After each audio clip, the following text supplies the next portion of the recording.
His secretary scheduled his divorce attorney appointments, thinking I was clueless about their affair. She'd giggle when I called, knowing he was planning to leave me penniless. Everyone at his office knew the plan except stupid me, or so they believed. The day the divorce was finalized, I revealed what I'd really been planning all along. The first crack appeared on a Tuesday morning in March when I found Tyler's phone buzzing against the marble countertop at 5:47 a.m. Not unusual, except he was still asleep beside me, and the message preview read, "Can't wait to see you today, handsome." My fingers hovered over the screen. In 23 years of marriage, I'd never once invaded his privacy. Trust had been our foundation, our unspoken agreement. But something cold slithered through my chest as I watched that message disappear, replaced by his usual alarm at 6 sharp. "Morning, beautiful," Tyler mumbled, reaching for his phone with practiced casualness. His thumb swiped the screen clean before I could blink. "Sleep well." "Like a rock," I lied, studying his face for tells I'd never needed to look for before. He smiled, the same boyish grin that had charmed me in college. But something felt rehearsed about it now, like he was performing rather than simply being. When had I started feeling like an audience to my own husband's life? The restaurant receipt fell from his jacket pocket 3 days later as I gathered clothes for dry cleaning. Chez Laurent, Thursday evening. I remembered Thursday clearly because I'd made his favorite pot roast and eaten alone again. The receipt showed 2 entrees, 2 glasses of wine, 1 shared dessert. The kind of intimate dinner we hadn't had in months. My hands trembled as I held the thin paper, imagining Tyler across from someone who wasn't me, sharing creme brulee while I scraped his untouched dinner into Tupperware containers. The betrayal felt physical, a sharp twist beneath my ribs that stole my breath. "Find anything interesting?" Tyler's voice from the doorway made me jump. I turned, the receipt still clutched in my palm. For a moment, we stared at each other across the chasm that had somehow opened in our bedroom. His eyes flicked to my hand and I watched his jaw tighten almost imperceptibly. "Just gathering your dry cleaning," I said, my voice surprisingly steady. He nodded slowly, but his gaze never left my face. "Thanks. You're always taking such good care of me." The words felt like mockery, though his tone remained gentle. I wanted to throw the receipt at him, demand explanations, fight for what we'd built together. Instead, I smiled and tucked it into my pocket. "Of course, honey. That's what wives do." But that night, after Tyler fell asleep with his phone clutched protectively against his chest, I lay awake staring at the ceiling and wondering when I'd become a stranger in my own marriage. The computer password discovery came 2 weeks later. I'd gone to print our tax documents from his home office, something I'd done countless times over the years. But when I tried to log in with his usual password, our wedding date followed by my initials, the screen flashed red. "Incorrect password." I tried variations. Our anniversary. His mother's birthday. The dog's name. Nothing. After 15 years of sharing everything, Tyler had locked me out of his digital life as efficiently as changing the locks on a house. The realization hit me like ice water. Whatever was happening, it was serious enough that he'd started covering his tracks. My reflection in his dark computer screen looked older than I remembered, more fragile. When had those lines appeared around my eyes? When had my husband started seeing me as a threat to be managed rather than a partner to be trusted? The phone calls to his office became a special kind of torture. Megan's voice grew progressively sweeter each time, like honey laced with poison. "Oh, hi there, Mrs. Matthews. Tyler's in a meeting right now, but I'll be sure to let him know you called." Her tone suggested she knew exactly why he couldn't come to the phone, and it had nothing to do with business meetings. There was an intimacy in the way she said his name, Tyler, not Mr. Matthews, that made my skin crawl. "Could you ask him to call me back? It's about dinner tonight." "Oh, I think he mentioned he'd be working late again. You know how dedicated he is to his projects." The barely concealed laughter in her voice made me want to reach through the phone and shake her. Instead, I thanked her politely and hung up, feeling more foolish each time. The office Christmas party crystallized everything I'd been trying not to see. Tyler had been distant for weeks, claiming stress about year-end deadlines, but he'd perked up considerably when I'd mentioned skipping the party. "You should go," I'd insisted, not wanting to be the wife who kept her husband from office social events. "I'll stay home with a good book." But something nagged at me as I watched him dress with unusual care, selecting his best suit and the cologne I'd given him for his birthday, cologne that had sat untouched on his dresser for months. I changed my mind an hour after he left, arriving at the downtown hotel just as dinner was being served. Tyler's back was to me as I entered the ballroom, but I spotted him immediately at a corner table. What I saw next felt like a physical blow. Megan sat beside him, not across from him as a professional colleague might, but close enough that their shoulders touched. She wore a delicate gold necklace that caught the light as she laughed at something he whispered in her ear. My breath caught in my throat. That necklace. I'd admired it 6 months ago in the jewelry store window during our last anniversary shopping trip. It's beautiful, I'd said, tracing the display glass with my finger. Tyler had glanced at the price tag and shaken his head. $3,000 for a necklace? That's a bit excessive, don't you think? I'd agreed, of course. I always agreed. But seeing it now, draped around another woman's neck while she basked in my husband's attention, the practicality felt less like wisdom and more like dismissal. I slipped out before Tyler noticed me, my face burning with humiliation. How many people at that party knew what I was only beginning to understand? How many pitying glances had I missed over the months? How long had I been the oblivious wife, the last to know her own story? The breaking point came on a rain-soaked Thursday in April. I'd returned early from my book club, cancelled due to the weather, and heard Tyler's voice from his home office. The door was slightly ajar and something in his tone made me pause in the hallway. I know, sweetheart. Just a few more months and this will all be behind us. My blood turned to ice. Tyler had never called me sweetheart. It was too saccharine for his taste. He'd always said, honey, beautiful, love. Those were his endearments for me. Sweetheart belonged to someone else. The lawyer says we can expedite everything once I file. She won't see it coming, she's too trusting for her own good. Each word hit like a physical blow. I pressed my back against the hallway wall, afraid my legs might give out. They weren't just having an affair. They were planning my destruction. By Christmas we'll be free to do whatever we want. I promise you won't have to sneak around much longer. The casual cruelty in his voice, discussing my future like a business transaction, ignited something I didn't know existed inside me. The hurt remained sharp and constant, but it was joined by something harder, colder. Something that whispered, if they want to play games, I'll show them how it's really done. I backed away from the door silently, my mind already racing. Tyler thought he was dealing with the same trusting woman who'd never questioned a late night or challenged a suspicious receipt. But that woman had just died in the hallway of her own home, replaced by someone who understood that love without wisdom was just another word for victim. Let them think I was clueless. Let them believe their secret was safe.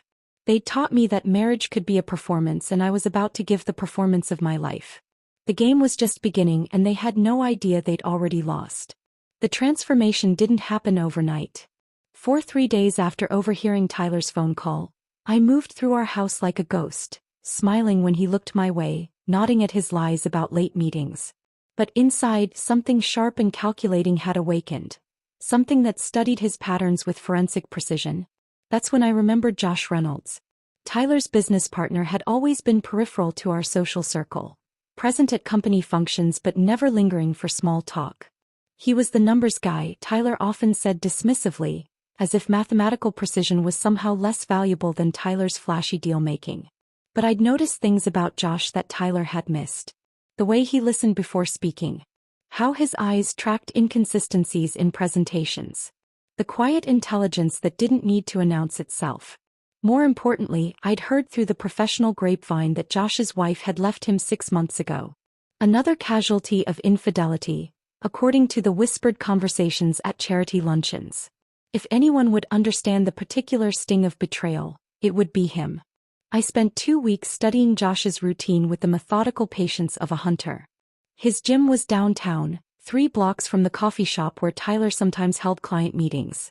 The same coffee shop where Josh appeared every Tuesday and Thursday at precisely 7:15 a.m., ordering black coffee and sitting by the window with his tablet. On the 3rd Thursday I was there waiting. Josh. I approached his table with carefully practiced surprise. I thought that was you. He looked up from his financial reports and for a moment, I saw something flicker across his face. Recognition followed by wariness. We both knew this meeting wasn't accidental. Sarah. Good to see you. He gestured to the empty chair across from him. Would you like to sit? His directness caught me off guard. No small talk about the weather or feigned surprise at the coincidence. Just an invitation to skip the pretense. I'd like that, I said, settling into the chair. I was hoping we might have a chance to talk. Josh closed his tablet and leaned back, studying me with the same analytical gaze I'd observed at board meetings. About Tyler? The question hung between us like a bridge I could either cross or retreat from. My heart hammered against my ribs, but my voice remained steady. Among other things, something shifted in his expression. Not sympathy exactly, but understanding. I assume you know about Megan. Hearing it confirmed so matter-of-factly should have hurt more than it did. Instead, I felt oddly relieved. No more pretending, no more dancing around obvious truths. I do now. The question is, what are you going to do with that information? Josh's smile was thin but genuine. The same thing you're going to do with what I tell you about Tyler's recent business decisions. That first conversation lasted 2 hours. Josh spoke with clinical precision about Tyler's increasingly erratic choices. Partnerships that made no financial sense, investments in companies that existed only on paper, sudden changes to profit-sharing agreements that benefited Tyler disproportionately. I've been documenting everything, Josh said, sliding a manila folder across the table.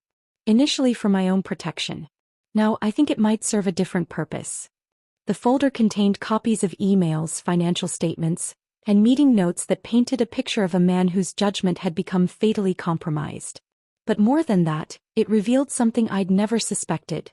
Tyler had been systematically positioning himself to cut Josh out of their most profitable ventures. He's planning to freeze you out, I realized aloud. Eventually. But first he needs to minimize his assets for the divorce proceedings. Hard to claim poverty while holding majority stakes in 3 successful companies. The casual way Josh dissected Tyler's strategy impressed me. No emotion, no wounded pride. Just clear-eyed analysis of betrayal as a business problem to be solved.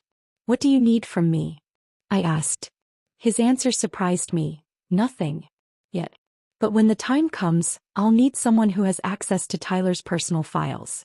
Someone he trusts completely. The irony wasn't lost on either of us. Over the following weeks, I became a different person entirely. Tyler saw the same compliant wife who packed his lunches and asked about his day.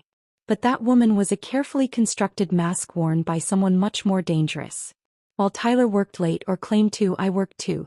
His home office became my classroom, each document a lesson in the scope of his deception. Tyler had always handled our finances, claiming I was too emotional for such practical matters. I'd accepted this characterization because it seemed to make him happy to be needed. Now I understood it had been a strategy. The offshore account was hidden behind 3 shell companies, but Tyler's arrogance had left breadcrumbs. Bank statements tucked behind tax documents. Investment reports buried in insurance files. Account numbers written on sticky notes and forgotten in desk drawers. Each discovery felt like swallowing glass, but I photographed everything with steady hands. The beach house in Costa Rica I'd never heard of. Stock options in companies I didn't know he owned. Retirement accounts that should have been joint but were listed only in his name. By conservative estimates, Tyler had hidden nearly $2 million from me over the past 5 years. Money that should have been ours had been systematically funneled into accounts I couldn't access, properties I couldn't claim, investments that would disappear the moment he filed for divorce. But Tyler's greatest mistake was underestimating me. While he was busy covering his tracks from lawyers and judges, he never bothered hiding anything from his simple wife. Credit card statements lay open on his desk. Email accounts remained logged in on the home computer. Financial documents were filed with the casual organization of a man who believed himself untouchable. The evidence file grew thicker each night. Screenshots of email exchanges with asset managers. Photos of bank statements showing suspicious transfers. Recordings of phone calls made from the landline extension I'd learned to activate silently from the kitchen. But the most damaging discovery came accidentally. I'd been photographing a stack of investment reports when I knocked over a small wooden box on Tyler's desk. Business cards scattered across the floor. Contacts from conferences, potential clients, professional networking events. Mixed among them were cards for private investigators, divorce attorneys, and offshore banking specialists. But it was the handwritten note tucked beneath them that made my blood freeze. Handled the Cayman transfer. New account details attached. destroy after memorizing. Megan wasn't just Tyler's mistress. She was his accomplice in financial fraud, actively helping him steal our marital assets. The secretary who giggled at my phone calls had been enabling theft on a massive scale. That night, I sat in my kitchen with a glass of wine and Josh's business card, finally understanding the true scope of the game being played against me. Tyler thought he was divorcing a naive housewife who would accept whatever scraps his lawyers threw her way. Instead, he was about to face someone who now understood his business better than he did, backed by a partner who had his own reasons for wanting Tyler destroyed. I picked up my phone and typed a simple message to Josh. The Cayman account. We need to talk. His response came within minutes. Tomorrow. Same place. Bring everything. As I prepared for bed, Tyler was still working late. But for the first time in months, his absence didn't hurt. I had work of my own to do, and unlike his, mine was built on truth instead of lies. The student had become the master and class was about to begin. Josh was already waiting when I arrived at the coffee shop the next morning, his usual black coffee untouched beside a spread of documents that looked deceptively casual. I slid into the seat across from him, my purse heavy with the evidence I'd gathered, a weight that felt both terrifying and empowering. The Cayman account, I said without preamble, placing a manila envelope on the table between us. Tyler's been moving money there for 3 years. Megan's been helping him. Josh opened the envelope with the careful precision of a surgeon, his expression unchanging as he reviewed the photographs and bank statements. When he finished, he looked up with something that might have been admiration. This is more than I hoped for. More than enough to trigger a fraud investigation if we need it. He paused, studying my face. The question is, what do you want to happen to them? The question hung in the air like smoke. What did I want? Justice? Revenge? Or something more complex? Something that would require Tyler and Megan to understand exactly how thoroughly they'd been outplayed? I want them to destroy themselves, I said finally. I want to give them just enough rope. Josh's smile was sharp and approving. Then we're going to need Tyler to trust you completely. Can you do that? The challenge in his voice sparked something fierce inside me. Watch me. That evening, I launched my performance as the grieving wife who desperately wanted to save her marriage. Tyler was in his office again, ostensibly working, though I suspected he was texting with Megan, when I knocked softly on his door. Tyler? Could we talk? He looked up with barely concealed irritation, but something in my expression must have triggered his guilt because his face softened into what I now recognized as his practiced sympathy mask. Of course, sweetheart. Come in. I sat in the chair across from his desk, the same one where I'd discovered his hidden documents just days before. Now it felt like a stage, and I was about to give the performance of my life. I know things have been difficult between us lately, I began, letting my voice crack slightly. I feel like I'm losing you and I don't know how to fight for us anymore. Tyler's discomfort was palpable. He shifted in his chair, his fingers drumming against his desk in a rhythm I recognized as nervous energy. Good. Let him squirm. Sarah, He cleared his throat, reaching for words that wouldn't come easily. I've been under a lot of pressure at work. It's not about you. The lie rolled off his tongue so smoothly that I almost marveled at his skill. How many times had he practiced these deflections? Maybe we could try counseling? I suggested, allowing tears to well in my eyes. Or we could take that vacation we've been talking about. Remember how we used to talk about Tuscany? Tyler's face went through a series of micro-expressions: panic, calculation, false hope. He was probably thinking about how a vacation would interfere with his timeline for leaving me penniless. That sounds wonderful, he said finally, his voice thick with manufactured emotion. Let me see what I can clear from my schedule. I reached across the desk and took his hand, feeling the gold wedding band that had once symbolized forever. Now it felt like evidence of a crime in progress. I love you so much, Tyler. I know we can work through this. His squeeze in return felt like a handshake with a stranger. Over the following weeks, my relationship with Josh deepened into something that surprised us both. What had started as mutual benefit, two betrayed spouses plotting revenge, evolved into genuine partnership. Our morning coffee meetings became strategy sessions, then extended conversations that ranged far beyond our shared mission. Josh possessed a quiet integrity that felt foreign after years of Tyler's flashy manipulation. Where Tyler performed honesty, Josh simply lived it. Where Tyler made grand gestures, Josh offered steady reliability. "You realize this could get complicated," Josh said one Thursday morning, his hand briefly covering mine across the table. The touch was electric and we both felt it. "Everything's already complicated," I replied, not pulling away. "The question is whether we can stay focused until this is finished." "And after it's finished?" The weight of possibility hung between us, but I forced myself to step back. Tyler and Megan thought they could have their cake and eat it too, an affair and financial security. I wouldn't make the same mistake. "After it's finished, we'll see who we are when we're not defined by what was done to us." Josh nodded, understanding the wisdom and patience. But the attraction remained, simmering beneath our professional collaboration like an ember waiting for the right moment to ignite. Meanwhile, Josh's concerns about Tyler's business judgment provided perfect cover for our investigation. Board meetings became intelligence-gathering sessions where Josh questioned Tyler's decisions with increasing boldness. "The Morrison deal doesn't make sense," Josh said during one particularly tense meeting, his voice carrying just the right note of professional skepticism. "The numbers don't add up and the timeline seems artificially rushed." Tyler's defensive response, a rambling justification that revealed more than it explained, told us everything we needed to know. He was making increasingly desperate moves to position assets before filing for divorce, and his judgment was compromised by the pressure of maintaining two deceptions simultaneously. But our most effective weapon turned out to be Tyler's own arrogance combined with Megan's eagerness to prove her usefulness. I began leaving careful breadcrumbs for Megan to find, conversations Tyler could overhear, documents left strategically visible, phone calls timed for maximum impact. The first test came when I staged a phone conversation with my sister while Tyler was in the kitchen, speaking just loud enough for him to hear. "I'm so worried about him, Linda. He's been working such long hours and I found some business documents that looked concerning. Something about offshore accounts. I don't understand finance, but the numbers seemed huge."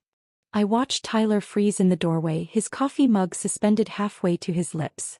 The panic that flashed across his face was deeply satisfying. Within 2 days, Josh reported that Tyler had suddenly developed an interest in streamlining their international holdings. Megan, Josh's sources told him, had been asking detailed questions about asset protection strategies. My false concern had triggered exactly the response we wanted. Tyler was moving money in ways that would be easy to track and harder to justify legally. The next planted seed was even more effective. During another private conversation Tyler was meant to overhear, I mentioned receiving a call from an old college friend who worked in financial forensics.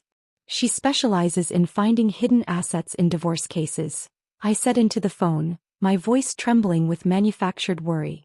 I told her I was probably being paranoid, but she said I should document everything just in case. She even offered to look over our financial records for free.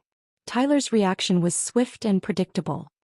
He suddenly became the attentive husband again, suggesting we simplify our financial arrangements to make things easier for you to understand, sweetheart. What he was really doing was moving assets even more aggressively, each transfer creating a paper trail that Josh was carefully documenting. But the most delicious irony was watching Tyler convince himself that he was protecting his secrets while actually exposing them.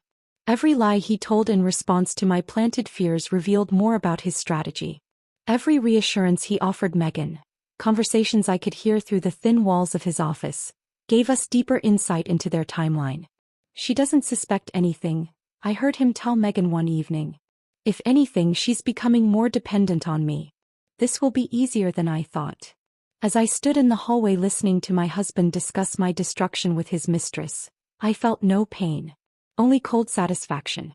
They thought they were playing chess while I was learning checkers. They had no idea I'd already achieved checkmate. The divorce papers arrived on a Tuesday morning in September, delivered by a courier who looked apologetic as I signed for them.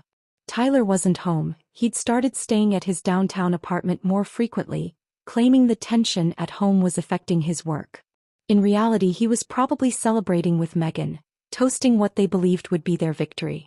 I read through the filing with clinical detachment, admiring the thoroughness of Tyler's deception. According to his attorney's narrative, I was an unstable, financially irresponsible wife who had contributed nothing to our marital assets. The proposed settlement was insulting, enough to rent a modest apartment and buy groceries, but nothing approaching what I was legally entitled to after 23 years of marriage. What Tyler didn't know was that I'd been meeting with my own attorney for 6 weeks. Catherine Brennan was nothing like the theatrical divorce lawyers Tyler preferred. She was quiet, methodical, and had built her reputation dismantling the financial fortresses of cheating husbands. When I'd shown her my evidence file, her eyes had lit up with the predatory gleam of a shark sensing blood in the water. "We're going to let them think they're winning," she'd explained during our strategy session. "Your husband's arrogance will be his downfall. Men like Tyler never read the fine print when they think they're getting everything they want." Now, sitting in my kitchen with his divorce petition, I understood exactly what she meant. Tyler's lawyer had crafted agreements that looked devastating to me on the surface but contained language that would actually protect my interests once my hidden assets were revealed. Every concession I would make in court was carefully designed to benefit me in ways Tyler couldn't comprehend. The first hearing was scheduled for October 15th. I had 4 weeks to perfect my performance as the devastated, helpless wife. I started by hiring an obviously incompetent attorney named Robert Walsh, a man whose reputation for losing high-profile cases was exactly what I needed. Tyler's surveillance would reveal that I'd chosen poorly, confirming his belief that I was too emotional to fight effectively. Meanwhile, Catherine remained invisible, officially representing me only as a financial consultant, while she orchestrated the real legal strategy. The courthouse performance required every ounce of acting ability I possessed. I dressed in subdued colors, carried tissues in my purse, and let my shoulders slump with defeat as I walked past Tyler and his high-powered legal team. "Mrs. Matthews," Tyler's attorney began with practiced condescension, "your husband has been more than generous in his settlement offer. Given your lack of contribution to the marital assets and your history of financial irresponsibility." I dabbed at my eyes with a tissue, letting my voice crack as I interrupted. "I just want to be fair. Tyler worked so hard for everything we have. I don't want to be vindictive." The judge's expression softened with sympathy, while Tyler's lawyer smiled like a cat with cream. They saw exactly what I wanted them to see, a broken woman who knew she was beaten. Each concession I made felt like a small victory. When I agreed to waive my claim to Tyler's offshore holdings, I could practically see him relaxing in his chair. He had no idea that my waiver specifically excluded accounts I could prove were hidden fraudulently, a distinction that would become crucial once Josh's business investigation went public. When I tearfully accepted a smaller share of the house sale proceeds, Tyler's attorney actually patted my shoulder in mock sympathy. What they didn't realize was that my smaller share was calculated based on the house's artificially low appraisal, an appraisal that would be challenged once my real attorney revealed Tyler's attempts to devalue marital assets. But the most satisfying moment came when I signed away my rights to Tyler's legitimate business interests. The document was thick with legal language that Tyler barely glanced at, trusting his attorney's assurance that it protected all his assets. What Tyler missed, because his arrogance made him sloppy, was the clause defining legitimate business interests. Any holdings connected to fraudulent activity or financial misconduct would remain part of the marital estate. Since Josh's investigation would soon reveal Tyler's pattern of financial irresponsibility, my signature was actually protecting my claim to the most valuable assets. While the legal theater played out in court, Josh was orchestrating his own performance in the boardroom. Tyler had become so focused on the divorce proceedings that he was missing the corporate coup happening under his nose. "I'm concerned about Tyler's judgment lately," Josh said during a board meeting I learned about through carefully planted sources. "The Morrison deal was a disaster, and these offshore investments seem incredibly risky." The other partners had begun to notice Tyler's erratic behavior. His absences from important meetings. His distracted performance during client presentations. His defensive responses to legitimate questions about company finances. Josh had built a coalition slowly and carefully, never directly attacking Tyler but simply raising concerns about fiduciary responsibility and protecting shareholder interests. By the time Tyler realized what was happening, Josh had already secured the support needed to call for a comprehensive financial audit. The audit was Tyler's worst nightmare. Not only would it reveal his hidden assets, but it would expose his use of company resources to fund his personal offshore accounts. What Tyler had thought was clever asset protection would be revealed as embezzlement. But perhaps the most entertaining development was watching Megan's growing desperation as the divorce proceedings dragged on. She'd expected Tyler to be free and financially secure within weeks. Instead, she found herself dealing with a man increasingly consumed by legal battles and mounting pressure from his business partners. I watched their relationship crumble through carefully observed details. Tyler's increasing irritability when she called. The way he'd silence her when she brought up their future plans. The tension in his shoulders when she appeared at the office. Megan, for her part, became increasingly demanding. She'd built her fantasy around becoming the second Mrs. Tyler Matthews, complete with the lifestyle she'd observed from the outside. The reality of dating a man facing potential financial ruin was less appealing than she'd anticipated. Her work performance suffered as her anxiety increased. I heard through mutual acquaintances that she'd been making mistakes, missing important calls, scheduling conflicts, even showing up late to meetings. The competent secretary who'd once been Tyler's secret weapon was becoming a liability. The breaking point came when Megan made the tactical error of confronting Tyler during a particularly stressful week. I wasn't there to witness it, but Josh's sources in the office reported the shouting match that erupted in Tyler's conference room. "When is this going to be over?" Megan had demanded, her voice carrying through the supposedly soundproof walls. "You promised me we'd be together by Christmas. Now you're saying it could take months longer." Tyler's response was cutting and brutal. "Maybe you should focus on your job instead of our personal life. I have bigger problems to deal with right now." The aftermath was swift and predictable. Megan's confidence, already shaken by weeks of uncertainty, finally cracked completely. She began making increasingly desperate attempts to secure Tyler's attention, each one pushing him further away. By November, Tyler was avoiding her calls and working from home more often, not because he wanted to spend time with me, but because he couldn't handle Megan's mounting hysteria. The woman who'd once been his escape from marital problems had become another source of stress. As I watched their affair implode under the pressure of my carefully orchestrated chaos, I felt no sympathy for either of them. They'd planned to destroy my life for their temporary pleasure. Now they were destroying each other and I had front row seats to the show. The irony was perfect. Tyler's attempt to escape one difficult woman had trapped him with an even more demanding one, while the wife he'd planned to discard was systematically dismantling everything he'd built. Justice had never tasted so sweet.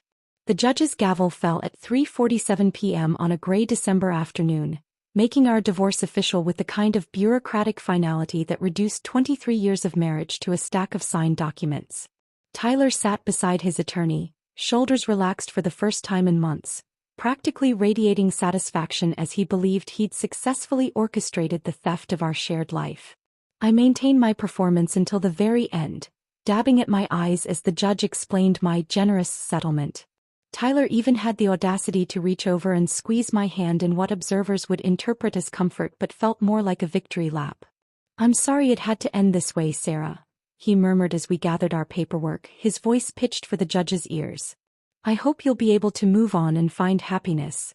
The practiced sincerity in his tone might have fooled anyone who didn't know him as well as I did.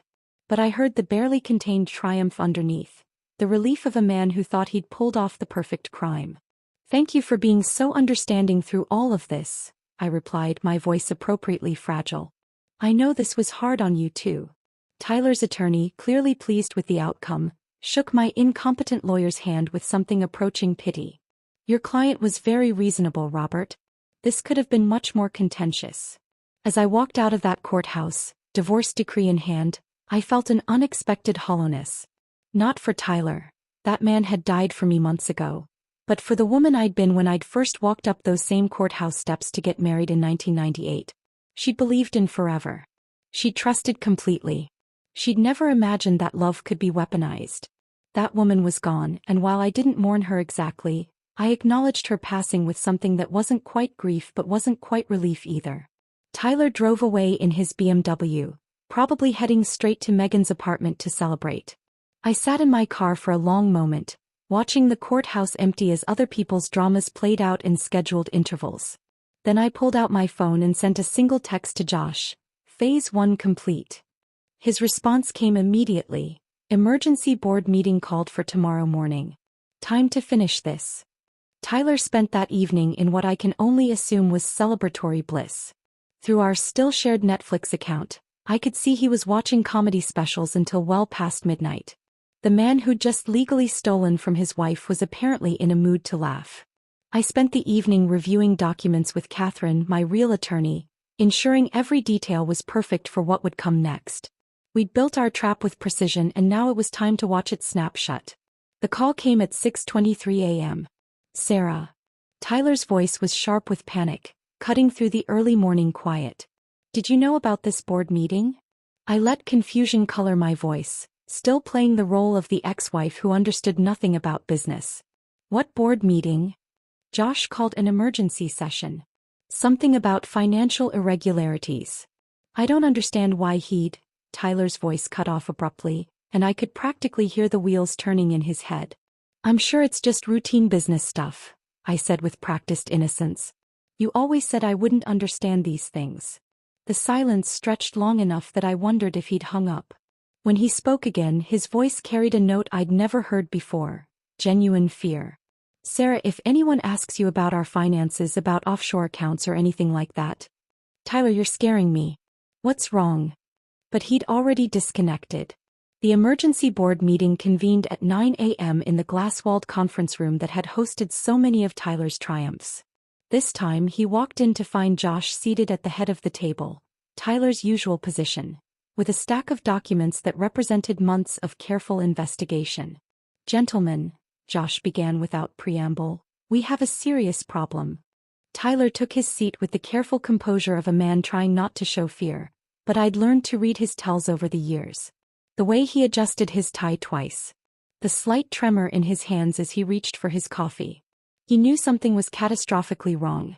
Over the past several months, I've been documenting concerning patterns in our company's financial management, Josh continued, his voice carrying the weight of absolute authority.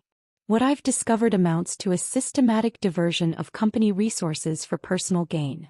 The presentation that followed was masterful. Josh laid out Tyler's offshore accounts, his use of company funds for personal investments, his manipulation of profit-sharing agreements. But the most damaging evidence came from an unexpected source, Megan's own digital trail. These emails, sent from Tyler's secretary's company account, detail the movement of funds to accounts outside our normal business operations, Josh explained, projecting Megan's messages onto the wall screen. Ms. Patterson appears to have been instrumental in facilitating these transactions. Tyler's face went white as he read Megan's helpful messages about handling the Cayman transfer and updating the new account information.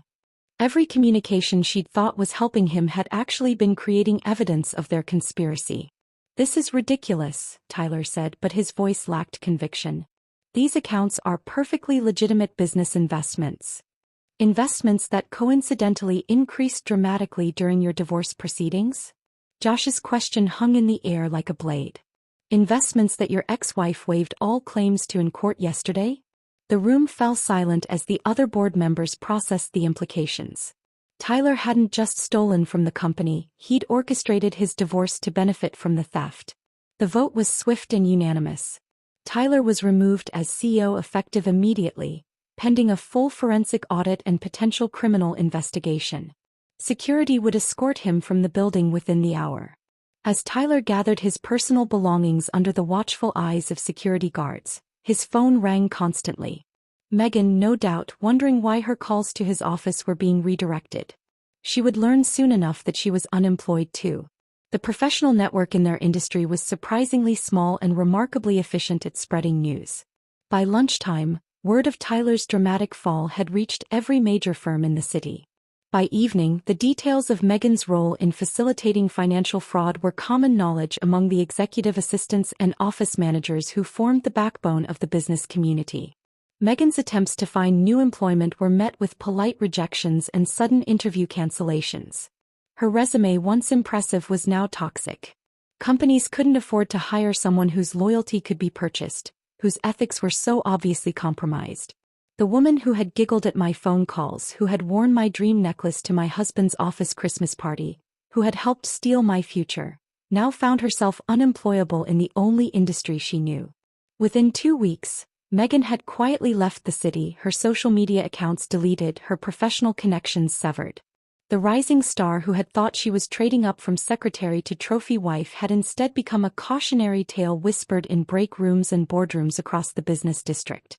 As for Tyler, he learned that afternoon that his generous divorce settlement had been based on fraudulent financial disclosure. My waiver of offshore assets applied only to legitimate holdings, not stolen funds. My acceptance of reduced property claims was contingent on honest asset valuation, not the artificially deflated appraisals he'd arranged. Every concession I'd tearfully made in court contained language that protected me once his crimes were exposed. The man who thought he'd played me for a fool had actually signed agreements that would leave him with almost nothing once the legal dust settled. That evening, I sat in my kitchen with a glass of wine, watching the sunset through windows that would soon belong entirely to me. Tyler's desperate voicemails filled my phone. Pleas for understanding, promises of explanation, threats disguised as warnings. I deleted them all without listening to the end. Justice, I'd learned, wasn't always swift. But when it finally arrived, it was absolutely perfect. 3 months after the board meeting that ended Tyler's career, I was in my garden when the doorbell rang. I'd been planting herbs in the raised beds I'd built where Tyler's golf putting green used to be, basil and thyme and rosemary that would actually serve a purpose beyond his weekend ego maintenance. Through the front window, I saw a figure holding what looked like flowers, and for a moment my heart skipped with an irrational fear that he'd finally snapped completely. But when I opened the door, the man standing on my porch looked nothing like the confident predator who'd planned my destruction.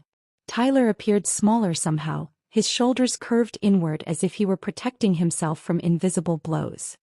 His expensive suit hung loose on a frame that had lost weight, and his eyes carried the hollow look of someone who'd discovered that consequences were real. "Hello, Sarah."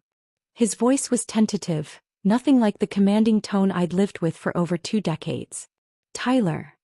I kept my hand on the door, ready to close it if necessary. "What are you doing here?" He held out the flowers.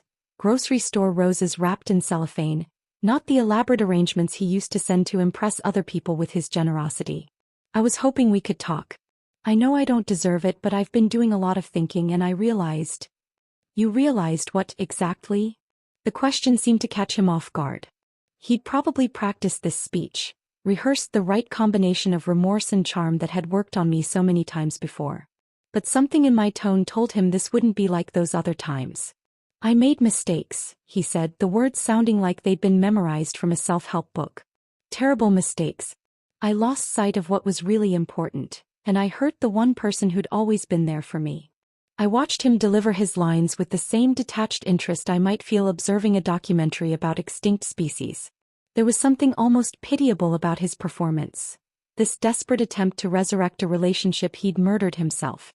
"I know I have no right to ask," he continued, "but I was hoping we could try again. Start over. I've learned so much about myself these past few months, and I think we could have something even better than what we had before." The audacity was breathtaking.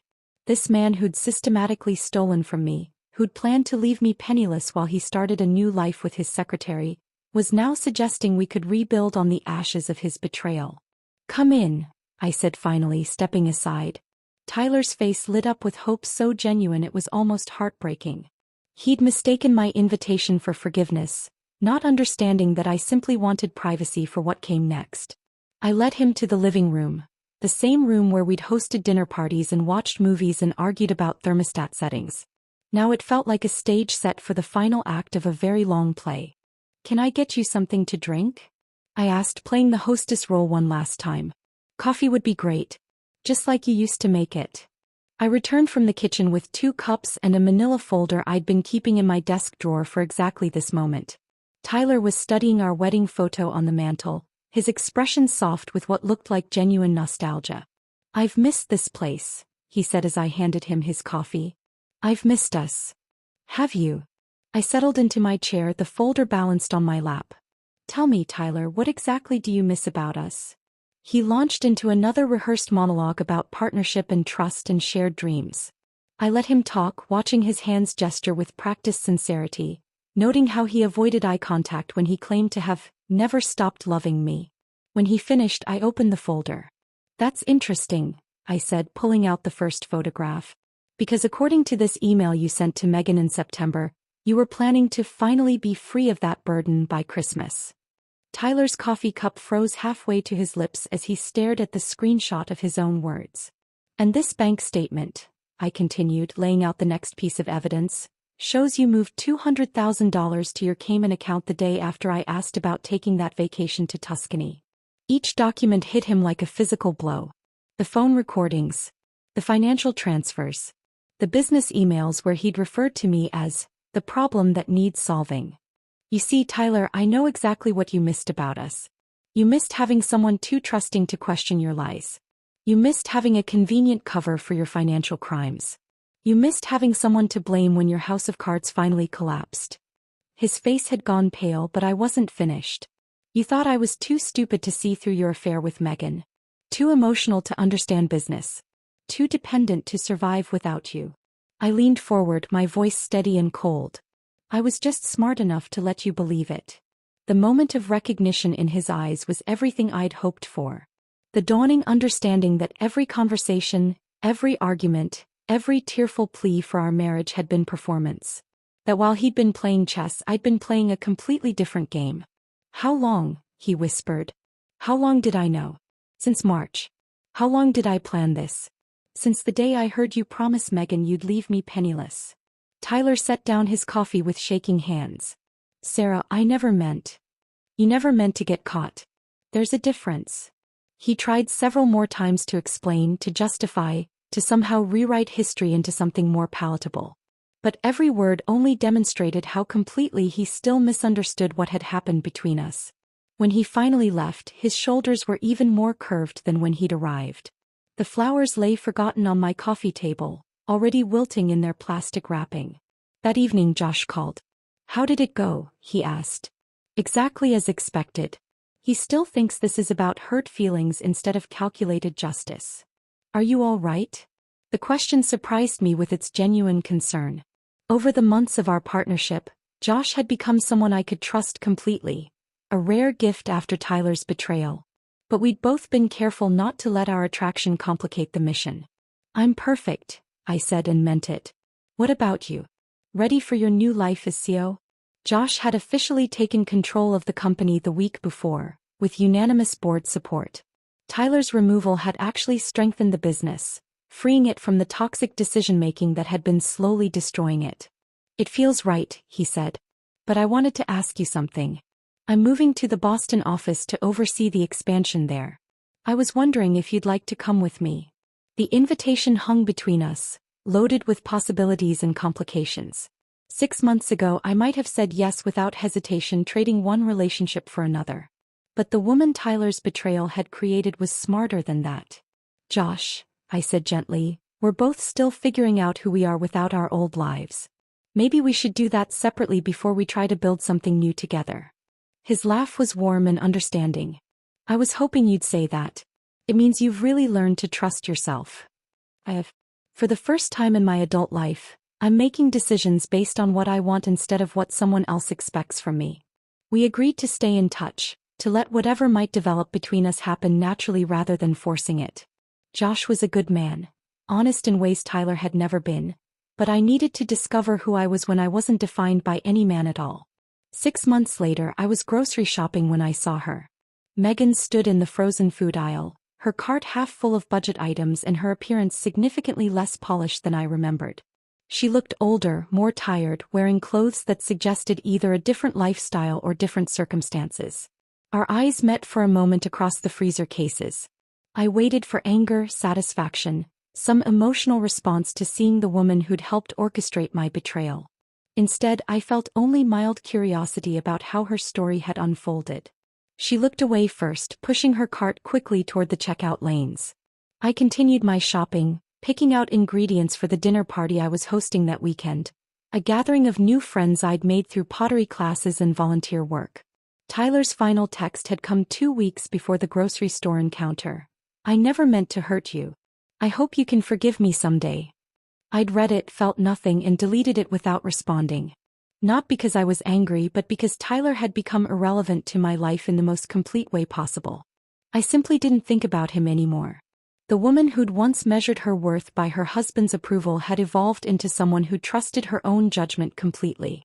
The future stretched ahead like an open road, and for the first time in decades, I was the only one deciding which direction to drive.